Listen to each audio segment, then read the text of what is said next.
Welcome back, Alec. Hey Phil, how you going? Good, mate. Yourself? Yeah, I'm good, thank you.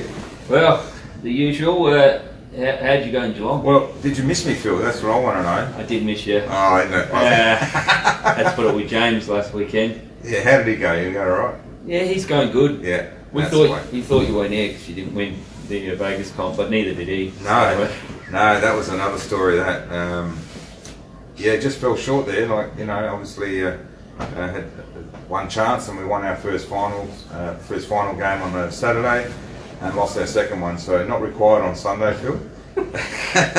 Which is always sad. So day off for you, Alec. You wouldn't believe that. Yeah, but as James was saying, that the Mighty Ducks struggled a bit in the final against Roland's team, balls in holes, and if you just look at their team on paper, they've got a solid lineup. You know, they've got all the top players playing, and they're like a 95, 100-point team. So, you know, it was great to see that they got up, you know, playing the best players, and that's what happened. So, even though I was handicapped, they still start out, and so there you go. Okay, well, so we'll finish with that one. What about Geelong? Do you get the chocolates there? Well, Geelong was a nice little road trip. It was a bit unfortunate about Geelong, you know, to be cancelled on the day, or postponed, I should say. I just have to tell everyone it is postponed. We drove for like 5 hours and crossed the border, and then we heard that it was going to be a lockdown, so we turned around and came back. But I was really looking forward to it. I really enjoyed that weekend. There's lots of events on, not just the one main one. So I had my sight set on like lots of cash, you know, but it didn't happen that way. So you drove there? Who with? Yeah, I drove with Dave Limeriff. So you had a nice little, we had a chat. cruisy little 10-hour drive. Yeah, that was all right. I mean, bit of a shame, but I am here to tell you that the Geelong Open has been postponed to the same weekend as the Anzac Day tournament. Okay. So that will now replace the Anzac Day tournament in Geelong at Joel's room. Yeah. So anyone that's had their name down, has paid, that money will transfer over. If you can't make that weekend, then Velo is happy to refund you your money ASAP, you know, basically straight away. So so I felt with Velo, you know, I drove 10 hours, but at the end of the day, he did a lot of work to get that through. I do apologise for that. He did a lot of work to get all that organised, and then probably had a breakdown with all the phone calls he had to make to tell everyone that it had been postponed. So you know all about that last year, running the Furphy. Yeah. Day before or 2 days before the event was cancelled. So, that's right. And then we're in lockdown for that 3 days. Yeah. You know, so it's not much fun. So he would have probably had players travelling from all over Australia there too, wouldn't he? Well, there's a story for you. I hear that there was, I think, 4 or 5 guys that came from Cairns. Ooh. So they've jumped on the plane, and obviously it's a good 3, 4, 5 hour trip. While they're in the air, they land. While they're in the air, the decision was made for a lockdown. Yeah. So they land, and all of a sudden they're like, what do we do? Like, we don't want to go to a hotel and then just be in lockdown for 5 days or 3 days, or trying to get out of Victoria. So there was no flight for them to just turn around and go home. So they've ended up catching a maxi cab for 5 people, or 4, I'm not sure it was 4 or 5, and drove to the border in Albury, and basically had to work out how they're getting home from there. What a nightmare. Well, the fact that they didn't know what was happening, they took the chance, and unfortunately it didn't work out for them. So they'll have a different story when they get home to talk about their trip to Geelong, won't they? Yeah, well, I'm sure they've sort of been in each other's pockets for the last few days and trying to work out what they're doing. And I would imagine they would have either busted to Sydney or got a flight to Sydney, then a flight to Cairns. So, you know, it's a major expense that I feel sorry for them guys as well. You know, everyone else I just drove, and you know, they've taken flights and everything to get there. So hope they got home safely, guys. Jeez, got some stories this weekend, guys. Oh, haven't we just? All right, well, In your absence, I did ask Jimbo about the states blackball championships that they had running at your venue, but he'd forgotten who they were. So, do you know them? I do have them here. When you say state blackball, it was the qualifying for the Australian blackball titles coming up. So I'm just going to go through our leading players, as in our men's team number 1 is captaining by Dave Rothel, Anthony Grantham, who both, and Kane Weekly also went away last year and performed very well at the World Blackball title, so that gave him automatic entry into that event to represent South Australia. Obviously, if you play well at the World titles, you're going to qualify for our state events. So, and Philip Missick and Brodie Grantham, who qualified on the day for that first team. That's fantastic from Phil Missick. Yeah. I don't know Brodie, but Phil will be chuffed with that. Yeah. We have a Masters team. So the A team for the Masters is Shane Cripps as captain. Shane's been overseas as well. Shane went last year, yes. Yep. But he was there qualifying, so I don't know what that meant. But maybe he didn't quite do as well as the other guys. Chris Jeffries, Wayne Rollison, Nick Tricolidis, Michael Swift, and Peter Kennedy. That's a pretty solid Masters team. It is, yeah. For the ladies, team 1 was Laura Shaw as captain. Yep. Carol Reilly. Yep. Annette Grigg and Carol Nunn and Benny Rosman. So, well done to all them players. Yeah, they're all ex-two-shot state team players. So there's 3 solid sides that will be representing SA. Definitely, yeah. Now, of course, hoping that it all goes ahead. After going to Geelong and getting cancelled on the day, I think you can only really look, a week and a half ahead, and because it just so happens so quickly, doesn't it? Yeah. It just happens so quickly, and myself and yourself that organise tournaments, it's a risk. It's a risk that we take, and we try and do our best and give every player an opportunity to play in the events, and hope that it just goes ahead. So, but good luck to them. Hopefully, it all goes ahead, and good luck to our state. Yeah, well, that's. I think that's in country Victoria as well, isn't it? That's right. Yeah. Hamilton. Yeah, I think that's right. At least when it goes in the country, it gives them a little bit better chance than being in the heart of Melbourne. But you still got to get there, and still hope there's no breakouts. No. And the interesting part about that event is that they will be playing on the English tables. Okay. So the 7x4 blackball tables. Yeah. And so, from my experience, they're just a little bit different and going to catch a few people out if they haven't got that opportunity to practice on them tables. So that should be interesting. I know that Shane Cripps has got one of them tables at home. Jeez, he's already ahead of the field. Oh yeah, definitely. Yeah, well done, Shane. Yeah. So, now last week we had our semi-finals of our Super League.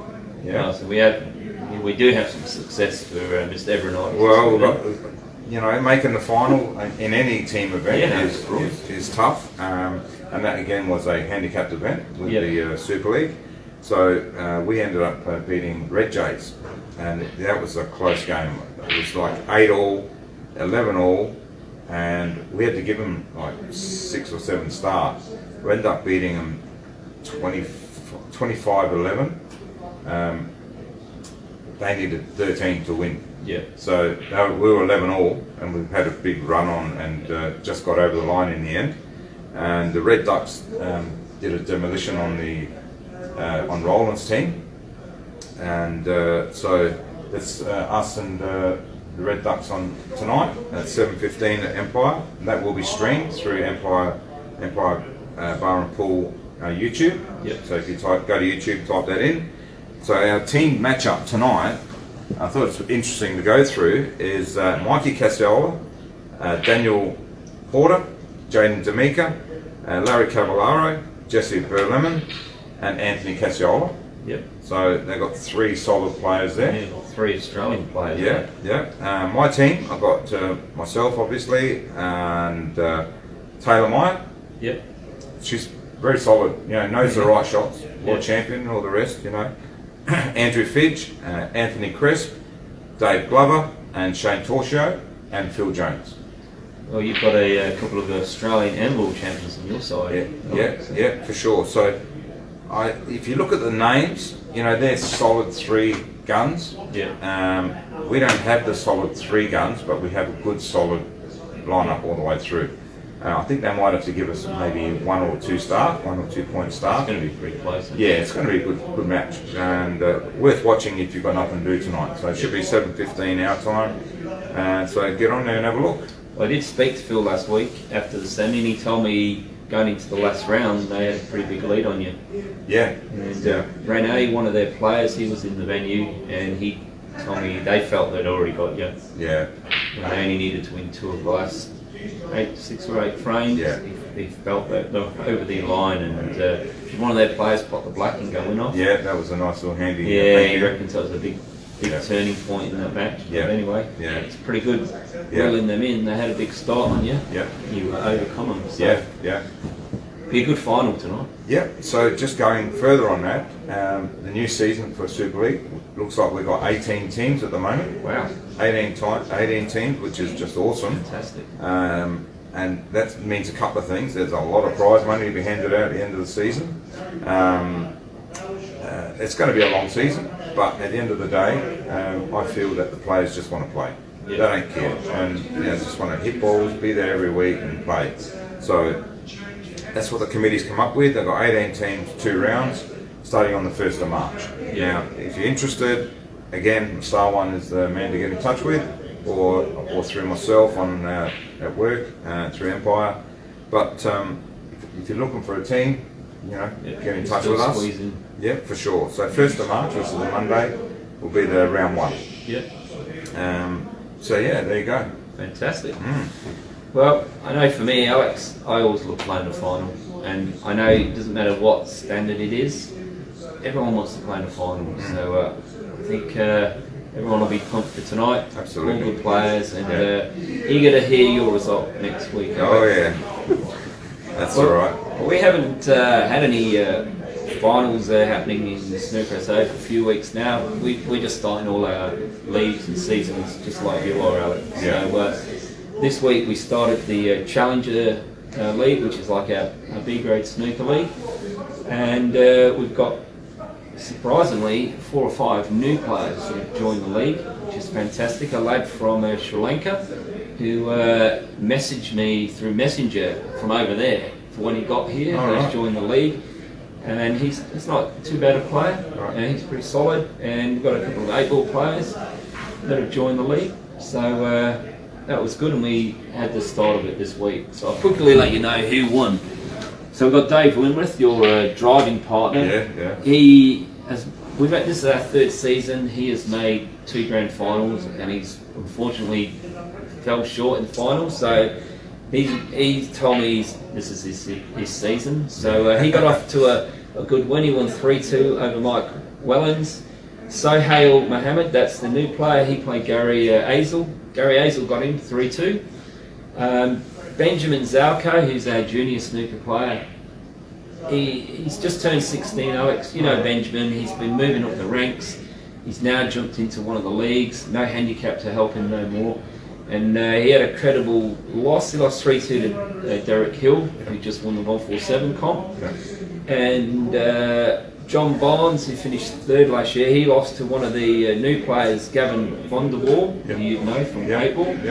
So amazingly, 4 of the 5 matches went to the deciding frame in week 1. The only one that varied from that was also 2 new players, which was Michael Pritchard and Kieran Maguire. Kieran Maguire is a new player into the room, originally from Ireland, played snooker over there, started playing again, and he got up 5-0. And I think he will be Dave's major rival in this event. He obviously has played snooker before, and he's been away from the game for a few years, but he's very handy. Okay. And I think that Sohail will also come good. Yeah. So week 1, 4 matches going to the deciding frame, and Dave Limerick had the highest break of 32. Okay. So that was a good start. Yeah. And then next Thursday we've got the Championship League starting a week on Thursday. We've got our Thursday 2-man teams starting this week.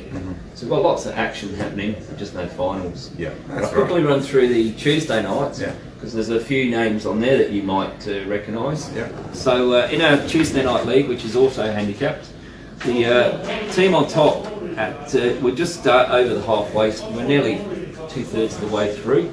We've got the Hurricanes on top, which is George Nikolopoulos and Emil Riera. Oh, that's So, really good. so there's an old name from the past. Yeah. In second place, we've got Chalky's Cheap with Nathan White and Chris Asterio. Yeah. So some names keep popping up here, Alec.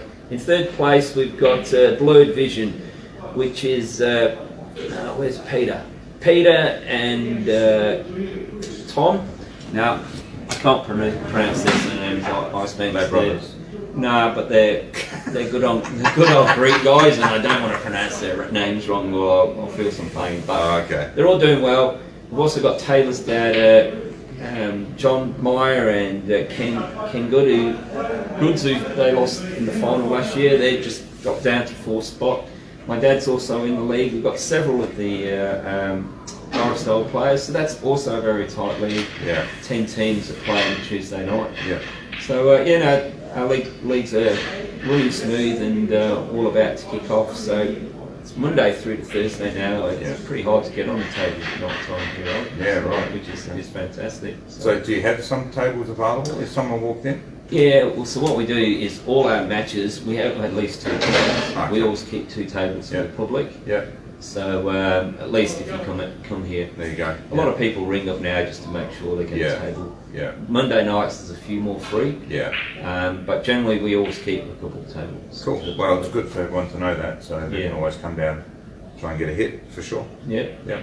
And the only other result I have was from the weekend, Alex, which was the Lyndall Vine 147 snooker comp.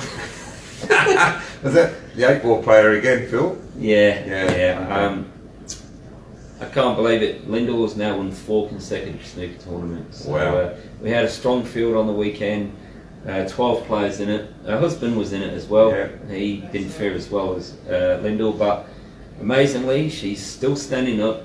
I feel that she wants to win an Australian snooker title this year because Yeah. she's putting some time in, and she knocked in a 27 break and a 24 and a 25. So she's holding her own in that bracket. No, that's awesome. That's good stuff. That's Well done again, Lyndall. Yeah, for You're sure. my West nightmare. no, well done. You did very well. Yeah, for sure.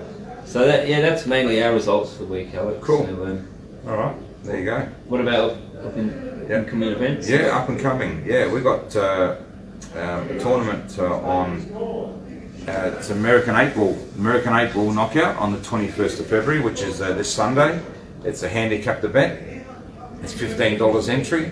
There's $500 added by the 9-ball SA. Yeah. It's $500 put over the bar by 9-ball SA, so there'll be subsidised drinks for the players, and there will be some food available, not purchased but put on by the association.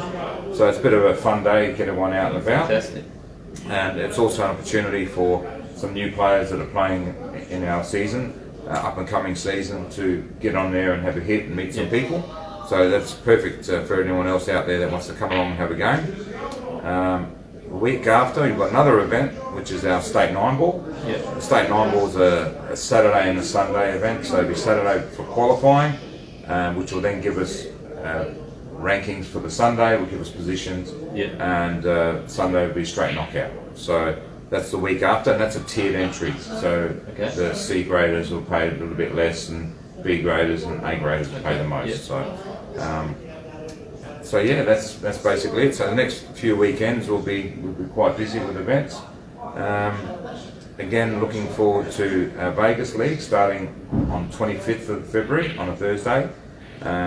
So 2 dates to remember: 25th of February, which is the Thursday for Vegas League, and the 1st of March for Super League. So sharpen your cues, get ready. Well, we're here at Snooker SA, Alec. I'm in the process of doing our calendar events for the whole year. So in the next week or so, we'll have all our schedules for the whole year, which will be the 147, 6 red, state titles, ladies, the whole lot. Yep. So we're in the process of doing that. Yeah. So, we've got lots of things happening. Awesome. So basically, going back to our Super League match tonight.